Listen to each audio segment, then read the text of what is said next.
notre fonction ici qui nous permet de générer notre token et de nous retourner.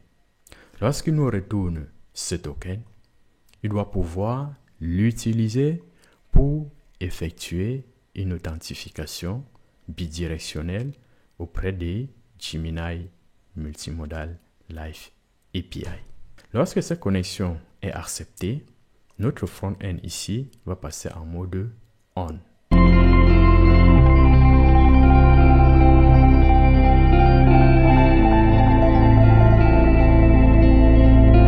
Bonjour à tous et bienvenue dans cette nouvelle vidéo.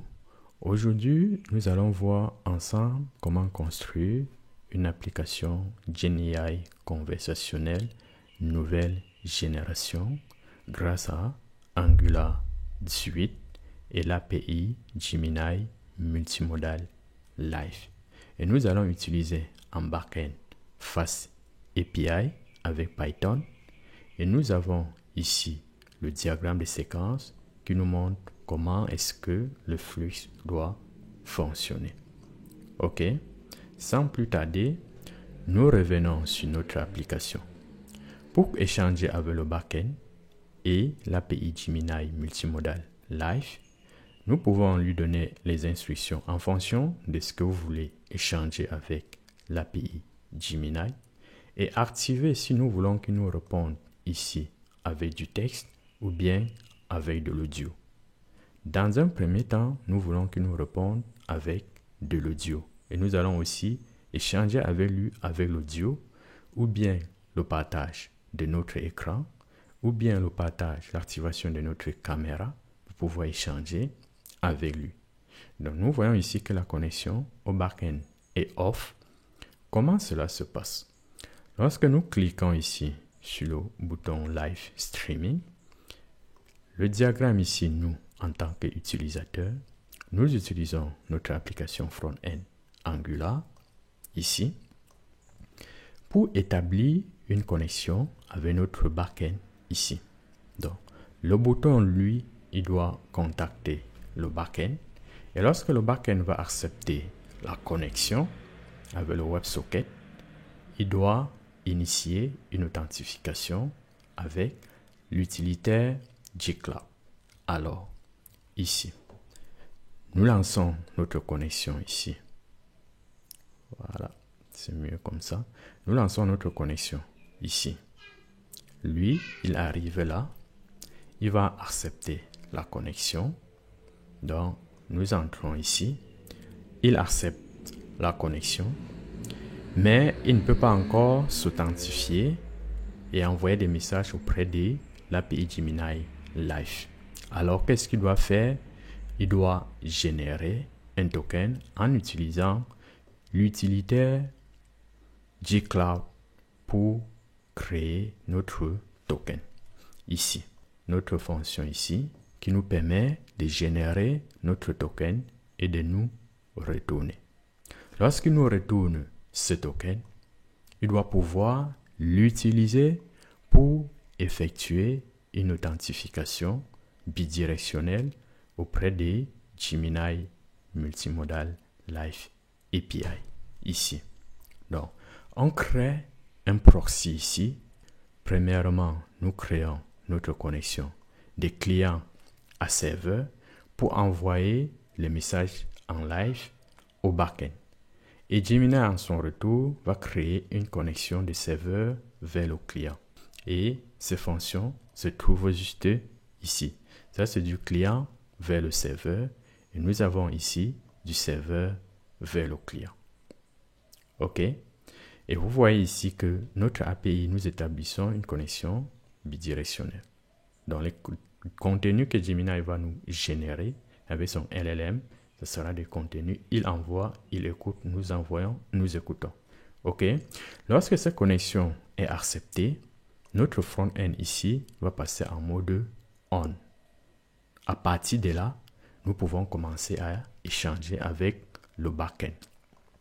Pour échanger avec le backend, nous pouvons, à partir de notre interface ici, envoyer un contenu textuel ou bien, quand c'est textuel, ici, La connexion est établie ici, au point 9. On peut commencer à échanger. Première entrée, entrée textuelle. L'utilisateur qui se trouve ici, il saisit un texte. Où est-ce qu'il doit saisir le texte? Ici. OK? Lorsqu'il saisit son texte, il envoie le message auprès de notre proxy face API en WebSocket. Lui, il va transférer ce message auprès de Gemini. L'authentification se fait une fois, nous n'avons plus besoin. Il va transférer le message auprès de Gemini 2 Live Multimodal API. Lorsqu'il envoie le message, le backend va recevoir ici et il va le transférer directement. OK? Il peut aussi, au lieu de saisir le message et de l'envoyer, faire un partage d'écran. Pour pouvoir faire le partage d'écran, l'utilisateur va cliquer ici sur Screen Share. Il va choisir l'écran qu'il veut partager avec Gemini ou bien partager tout son écran. Nous allons faire tout cela après. Par la suite, nous allons utiliser notre navigateur. Le navigateur, nous utiliserons son API Media. OK? Et lui, il va nous générer un flux de partage d'écran et créer des frames qui vont tourner auprès du front-end et envoyer ces frames encodés à notre proxy backend ici. Et le proxy backend, lorsqu'il reçoit les frames, il va les transférer à notre modèle Gemini 2 Multimodal Live API. Alors, il peut aussi activer sa caméra. Lorsqu'il active sa caméra ici, qu'est-ce qui va se passer? C'est que on doit toujours rester auprès de notre navigateur API Media et lui, il doit générer un flux vidéo et qu'il va faire les captures des frames et les traiter au fur et à mesure en live et envoyer ces frames encodés à notre backend proxy WebSocket. OK? Lorsqu'il envoie, il le transfère au modèle LLM Gemini Multimodal Live API. Là, à ce niveau, il peut aussi décider d'envoyer le message avec sa voix, comme je suis en train de faire actuellement, en enregistrant cet audio. Il peut activer son micro à partir d'ici. OK? Donc, lorsqu'il vient ici, il active le micro. Et quand il active le micro, on utilise toujours notre API Media du navigateur ici. Et il génère un flux audio. Il traite et encode cet audio, envoie des données auprès de notre proxy backend et le backend envoie ces informations auprès du Multimodal Live API. Donc ici, nous avons 4 cas. Premier cas, envoi du texte. Deuxième, partage d'écran. Troisième, caméra. Quatrième, audio. OK? Et là, ce sont les choix que l'utilisateur peut avoir pour pouvoir échanger avec notre modèle. Alors, lorsque un de ces choix est utilisé, le modèle doit pouvoir traiter ces informations avec le multimodal et retourner des réponses en streaming à l'utilisateur.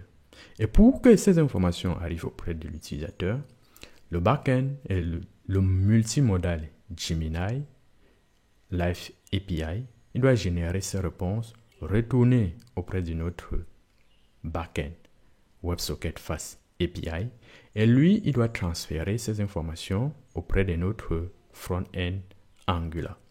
Et ces informations seront affichées à l'utilisateur ou jouer la réponse. Si c'est de l'audio, ça doit commencer directement à parler. Si c'est du texte, ça doit afficher. Et l'utilisateur pourra continuer à échanger avec notre modèle de manière continue. OK? Il peut aussi, lorsqu'il décide d'arrêter, cliquer sur Stop Live Stream et se déconnecter du backend.